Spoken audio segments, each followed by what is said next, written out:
IPL 2025 సీజన్లో RCB లెక్కలు మారుస్తూ పోతుంది. ఇతర జట్లు తమతో పెట్టుకోవాలంటేనే భయపడేలా చేస్తుంది. స్టన్నింగ్ బౌలింగ్, థండర్ బ్యాటింగ్ తో ప్రత్యర్థి జట్లకు వణుకు పుట్టిస్తుంది. సరిగ్గా 2 రోజుల క్రితం చిన్నస్వామి స్టేడియంలో పంజాబ్ చేతిలో ఘోర ఓటమిని ఎదుర్కొన్న ఆర్సీబీ జట్టు ఈ రోజు పంజాబ్ హోమ్ గ్రౌండ్ లోనే పంజాబ్ జట్టును ఓడించి అద్భుతమైన విజయంతో పాయింట్ల పట్టికలో 3వ స్థానానికి అయితే ఎగబాకింది. ఇక ఈ మ్యాచ్ విషయానికి వచ్చినట్లయితే మొదట బ్యాటింగ్ చేసిన పంజాబ్ జట్టు నిర్ణీత 20 ఓవర్లలో 6 వికెట్లు కోల్పోయి 157 పరుగులు అయితే చేసింది. ఆ టీంలో ప్రాబ్ సిమ్రాన్ సింగ్ హైయెస్ట్ స్కోర్ నిలిచాడు. 33 రన్స్ చేశాడు 17 బాల్స్లోనే. ఇక చేజింగ్లో ఎక్కడ కూడా ఆర్సీబీ జట్టు తడబడలేదు. మొత్తంగా 3 వికెట్లు కోల్పోయి 7 వికెట్ల తేడాతో అద్భుతమైన విజయాన్ని అయితే సొంతం చేసుకుంది. ఇక ఆర్సీబీ టీంలో విరాట్ కోహ్లీ అద్భుతంగా బ్యాటింగ్ చేశాడు. 54 బాల్స్లో 7 4s 1 6తో 73 రన్స్ చేసి ఆకట్టుకోగా దేవదత్ పడిక్కల్ ఫటాఫట్ ఇన్నింగ్స్ అయితే ఆడాడు.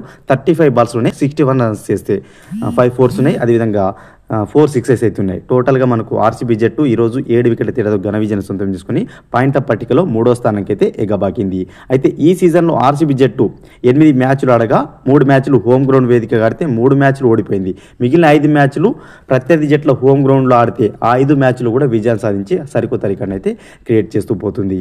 కాగా ఈ మ్యాచ్లో అద్భుతమైన హాఫ్ సెంచరీతో ఆకట్టుకున్న కోహ్లీ ఒక సరికొత్త రికార్డును అయితే ఖాతాలో వేసుకున్నాడు. ఓవరాల్గా 50+ స్కోర్ను ఎక్కువ సార్లు చేసిన ప్లేయర్గా నిలిచాడు. ఐపీఎల్లో విరాట్ కోహ్లీ 50+ స్కోర్ను 67 సార్లు అయితే బాదేయడం జరిగింది. ఇది ఐపీఎల్ హిస్టరీలోనే అత్యధికంగా ఉంది. గతంలో ఈ రికార్డ్ అనేది డేవిడ్ వార్నర్ పేరిట ఉండేది. డేవిడ్ వార్నర్ 62 హాఫ్ సెంచరీలు 4 సెంచరీలతో 66 సార్లు 50+ స్కోర్ చేసిన ప్లేయర్గా ఉంటే తాజాగా విరాట్ కోహ్లీ 67 సార్లు 50+ స్కోర్ చేసిన ప్లేయర్గా అయితే నిలిచాడు.